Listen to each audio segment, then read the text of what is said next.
itu ada anatomi sistem pernapasan. Nah, sistem pernapasan itu ada dua saluran nafas. Yang pertama itu ada upper respiratory tract, yaitu terdiri dari nasal hidung yang merupakan saluran pertama yang masuknya udara yang berfungsi untuk menyaring debu dan kotoran-kotoran yang bersama saat inspirasi. Nah, di dalam rongga hidung juga terdapat komponen-komponen seperti rambut halus, dia itu berfungsi menyaring udara yang masuk. Terus kedua itu ada lendir, dia itu berfungsi melembabkan udara dan menangkap benda asing yang masuk. Yang ketiga itu ada saraf olfaktori. Nah, struktur yang kedua itu ada faring. Nah, dia itu berfungsi sebagai saluran masuknya udara setelah melalui rongga hidung. Nah, pada bagian ini tuh terdapat persimpangan dua saluran, yakni saluran pernapasan atau nasofaring dan saluran pencernaan atau orofaring yang bekerja dengan bantuan katup epiglotis. Nah, ketika katup epiglotis ini terbuka, maka sistem pernapasan yang akan bekerja. Sedangkan ketika katup epiglotis ini menutup, sistem pencernaan yang akan bekerja. Yang struktur ketiga itu ada laring. Letaknya itu antara faring dan trakea, yaitu sejajar dengan C3 sampai torakal 6. Nah, dia itu melindungi epiglotis vokal cords atau pita suara yang berada di bawah epiglotis.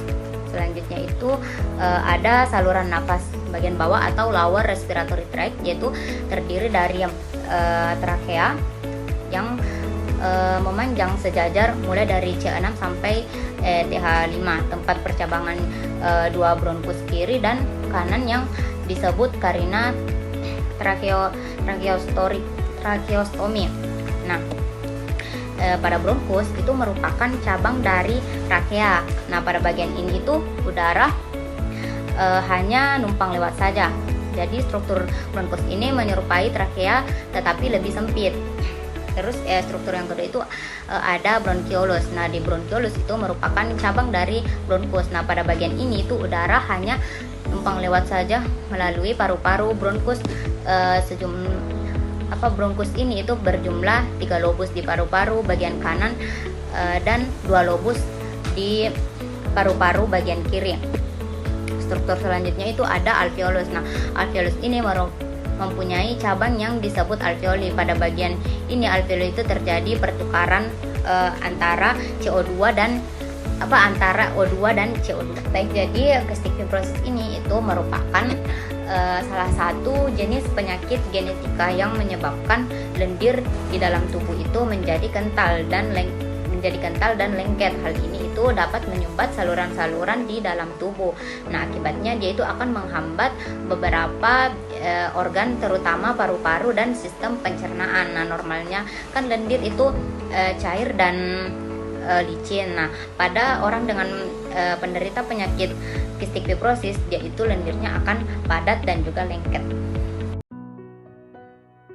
Baik, selanjutnya itu saya akan menjelaskan mengenai etiologi pada cystic fibrosis. Jadi cystic fibrosis ini merupakan penyakit yang diwariskan secara resesif autosomal.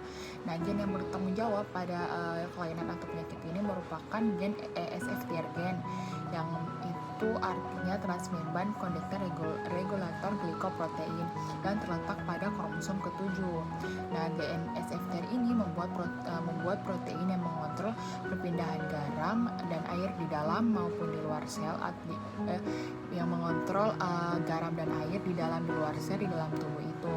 Nah, orang yang mengalami penyakit kelainan cystic fibrosis ini itu membuat gen itu tidak bekerja efektif. Nah, ini itu dapat menyebabkan kental dan lengketnya muskus serta asinnya keringat yang akan dihasilkan oleh orang yang berkelainan cystic fibrosis. Baik, selanjutnya itu saya akan menjelaskan mengenai patofisiologi pada cystic fibrosis. Jadi kan saya sudah jelaskan tadi bahwa cystic fibrosis ini dia merupakan penyakit atau kelainan autosomal resesif, di mana dia melibatkan mutasi gen. Jadi otomatis patofisiologi itu ada mutasi gennya. Nah, patofisiologi dari cystic fibrosis ini itu jadi mutasi gen yang terjadi pada cystic fibrosis ini akan mengkode protein SFTR yang terletak pada kromosom ke-7.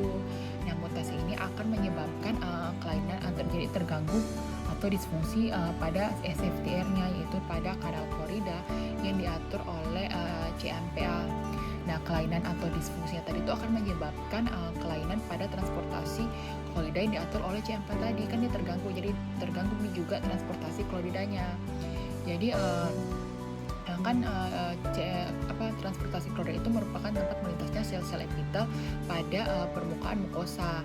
Nah, dia kan terganggu, jadi terganggu juga pelintasan atau transportasi sel-sel epitelnya. Nah, kemudian dia akan mengurangi sekresi klorida dan meningkatkan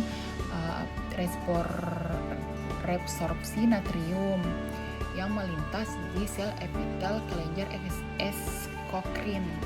Nah, hal tersebut itu dapat mengurangi tadi seperti yang dijelaskan tadi di etiologi itu dia mukusnya. Jadi mukusnya itu akan menjadi lebih kental dan lebih lengket terhadap bakteri atau patogen lainnya.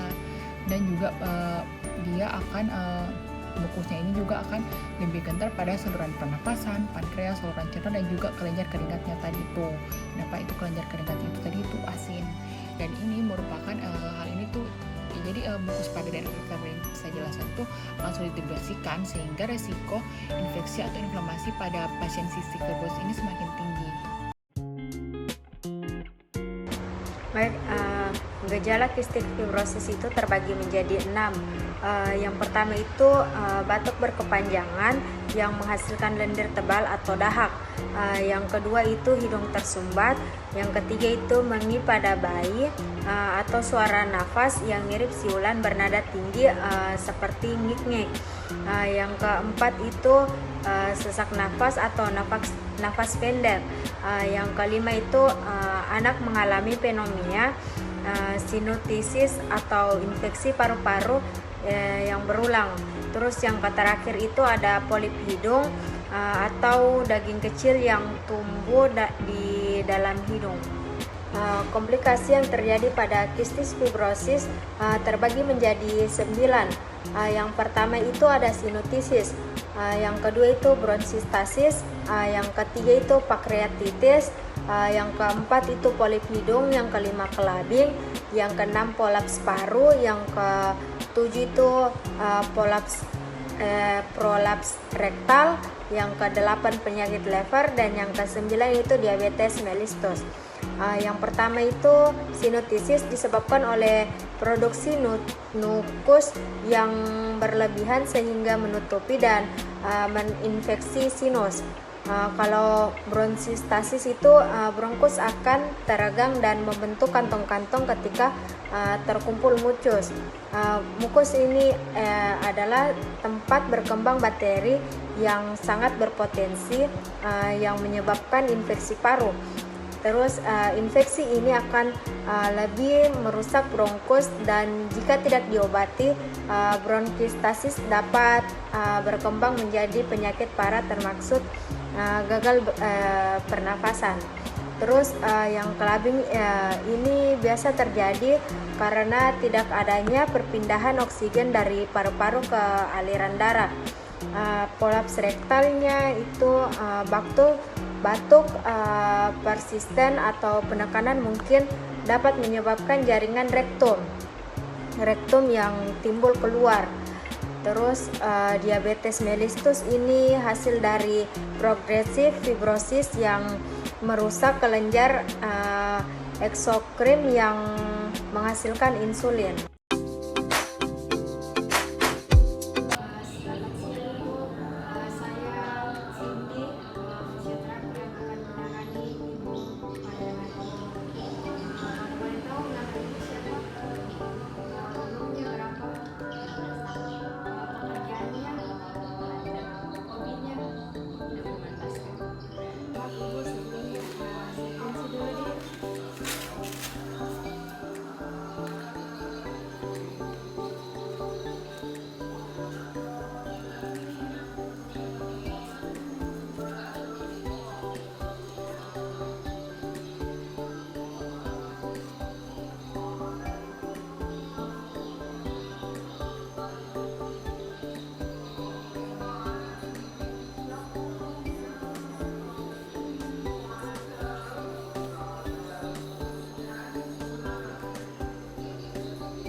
dari pemeriksaan tekanan darahnya itu 120 per 80 mmHg. Pemeriksaan denyut nadinya itu 80 kali per menit. Pernapasannya itu 23 kali per menit, dan suhu badannya itu 36 derajat Celcius. Apa keluhan kamu? Sekarang nggak sesak napas sama batuk berdahak. Sejak kapan dirasakan? Sudah ada 1 tahun yang lalu, cuman seminggu belakangan selalu sesak napas sama batuk berdahak, nyeri hilang timbul. Ada riwayat keluarga? Kata orang tua itu ada yang keluarga aku kena gitu. Pasif komplainnya itu sesak nafas dan batuk berdahak.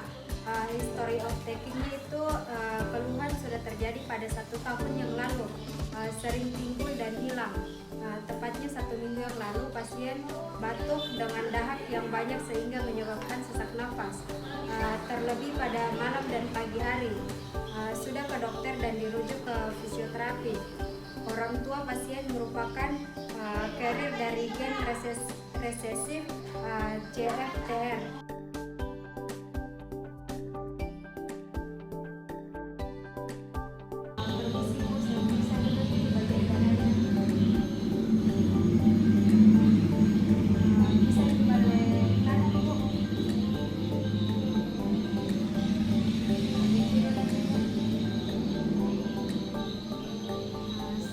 Mohon maaf Ibu, saya periksa.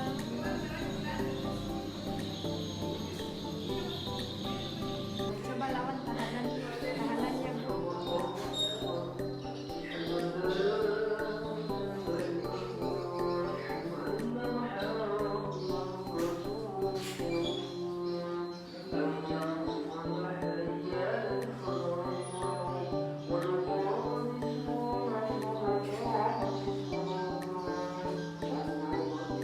Saya coba gerakan dirinya sedikit di sini.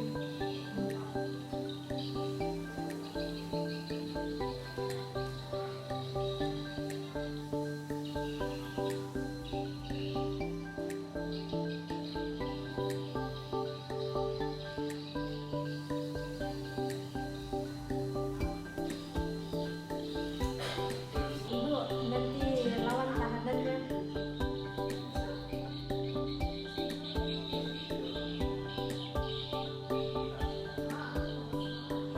Ibu nanti lawan tahanannya.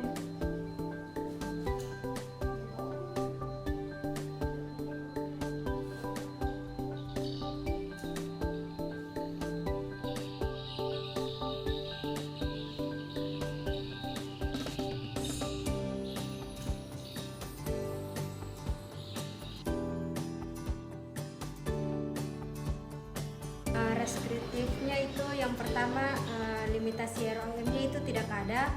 Yang kedua limitasi ADL-nya itu keterbatasan ADL atau berjalan jauh, mandi dengan eating. Yang ketiga itu limitasi pekerjaan, sulit bernafas pada saat belajar, dan yang terakhir itu ada limitasi rekreasi, tidak bisa bermain bola basket. Tissue impairment and psychogenic prediction-nya yang pertama itu ada komponen neurogennya itu tidak ada, yang kedua komponen muskulotendinogennya itu ada spasme muskuloeksternal intercostalis dan muskulosternocleidomastoid. Yang ketiga itu ada komponen osteorogennya itu tidak ada, dan yang terakhir ada komponen psikogennya itu kecemasan. Jadi spesifik tesnya itu yang Hamilton Rating Scale-nya atau HRS-nya itu pasien mendapatkan hasil 19 dengan interpretasinya itu kecemasan sedang.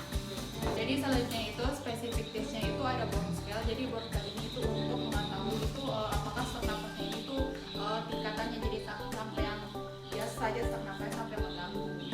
Sesak nafasnya mengganggu dan setiap hari saya kegiatan sehari-hari. Jadi untuk hasilnya itu Born Scale itu 7 dan interpretasinya itu sesak nafasnya itu mengganggu. Jadi spesifik tes selanjutnya itu ada ekspansi torak. Jadi ekspansi torak ini itu bertujuan untuk menilai adanya ekspansi pada torak atau untuk menilai ketidaksimetrisnya torak. Jadi biasanya itu bisa dinilai simetris atau tidak toraksnya. Jadi itu pertama pada bagian uppernya atau bagian atasnya.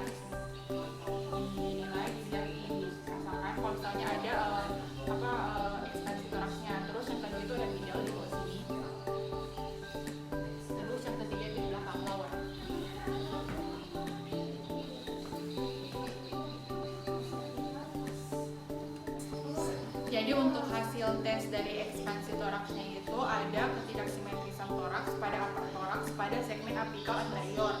Terus ada penurunan ekspansi toraks pada bagian upper toraks juga. Selanjutnya spesifik tes pengukuran pengembangan toraks. Jadi yang pertama itu di bagian aksila.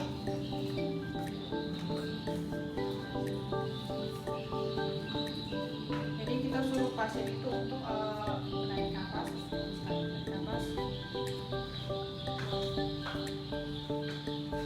Terus yang kedua itu di kosta 4.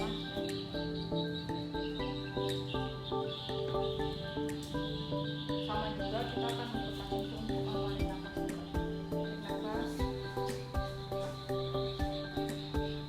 Dan yang terakhir itu di posisi superior.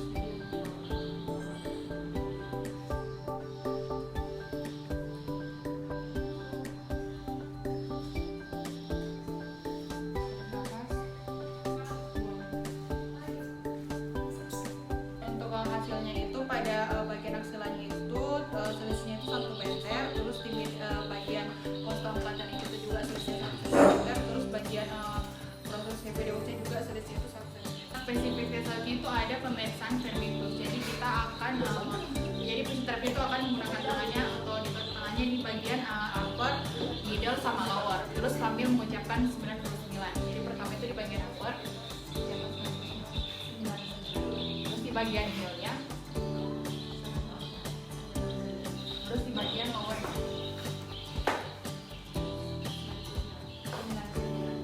Untuk vermiculus itu hasilnya itu vermiculusnya itu menurun atau absen atau hilang. Jadi saat itu adanya obstruksi airway pada bagian upper cheek-nya. Baik, spesifik tes selanjutnya itu ada auskultasi, yaitu untuk mendengar apakah ada suara pernapasan yang abnormal pada pasien. Ada titik pertama, kedua, ketiga, keempat, kelima, keenam, pada bagian dextra,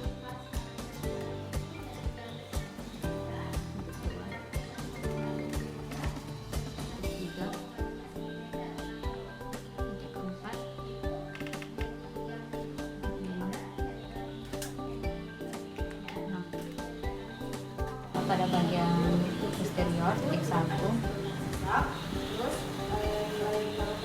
titik 3,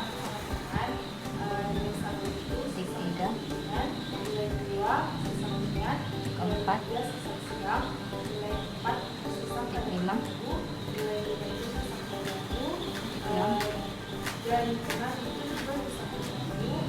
dua,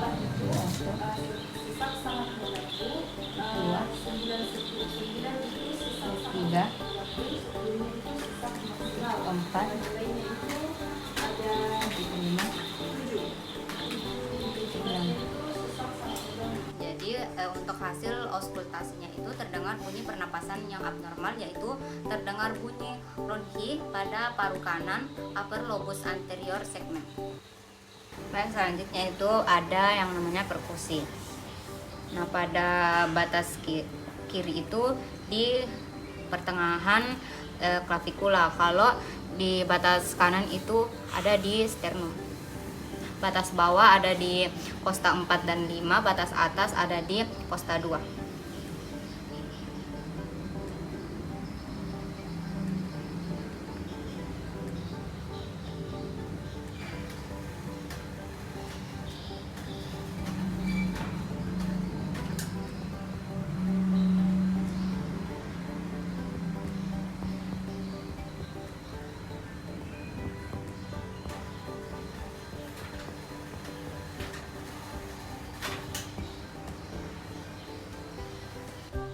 Baik, pada perkusi itu hasilnya terdengar bunyi pernapasan abnormal, yaitu terdengar bunyi hipersonor dan terdapat sputum pada paru kanan dan upper lobus segmen apikal anterior.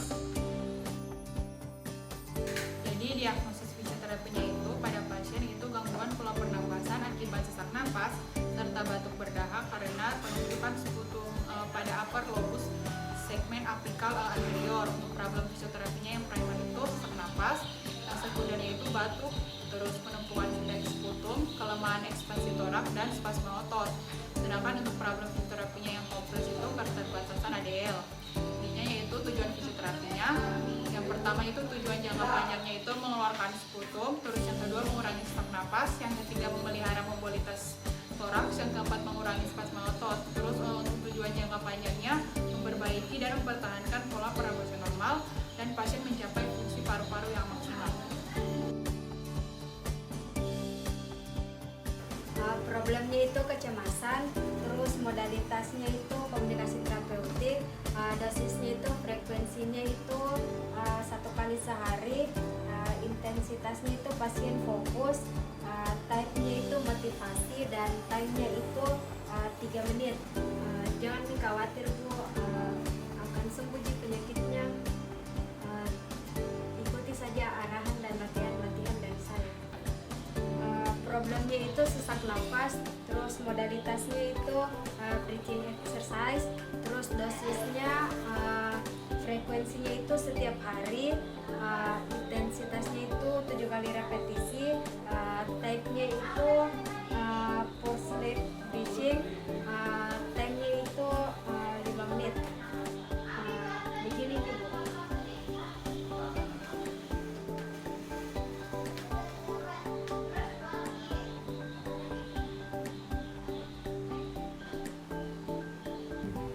Baik, untuk problem selanjutnya itu ada penumpukan sputum. Jadi untuk modelnya itu menggunakan postural match, dan untuk dosisnya itu frekuensinya itu 2 kali sehari, terus intensitasnya 6 kali repetisi, type-nya itu pembersihan sputum, dan time-nya itu selama 10 menit. Jadi tujuan dari postural drainage ini yang pertama itu untuk mengeluarkan sekret yang tertampung, kedua untuk mencegah akumulasi sekret agar tidak terjadi atelektasis, dan yang terakhir itu untuk mencegah dan mengeluarkan sekret.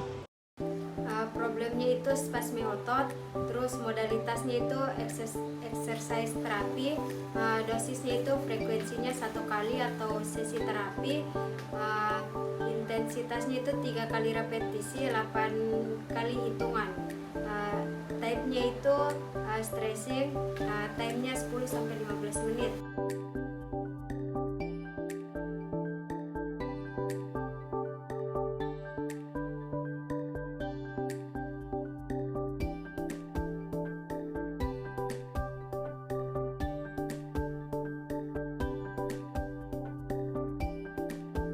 Jadi teknik selanjutnya itu ada yang namanya clapping. Nah, clapping ini itu merupakan tepukan yang dilakukan pada dinding-dinding dada atau punggung dengan tangan dibentuk seperti mangkok. Tujuannya itu untuk melepaskan sekret yang tertahan atau melekat pada bronkus.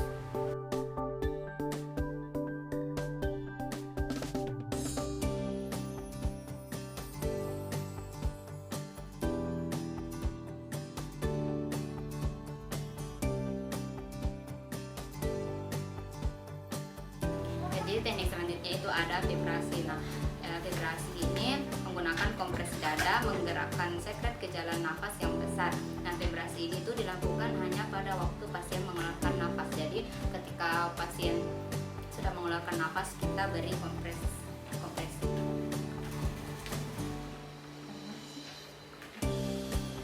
Tarik nafas.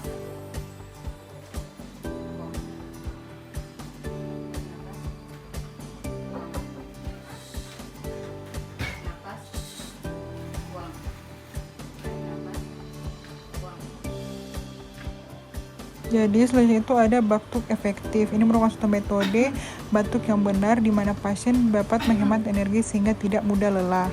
Selanjutnya itu ada huffing. Huffing merupakan teknik berdaham dan batuk untuk mengeluarkan sputum. Jadi latihan huffing ini dilakukan dengan melakukan inspirasi dan ekspirasi 3 kali kemudian huffing. Jadi teknik selanjutnya itu ada apikal breathing ekspansi. Nah, ini itu merupakan suatu teknik untuk memelihara dan meningkatkan pengembangan paru dan toraks bagian apikal. Jadi kita suruh pasien itu untuk tarik nafas. Tarik nafas, lepaskan. Tarik nafas, hembuskan. Tarik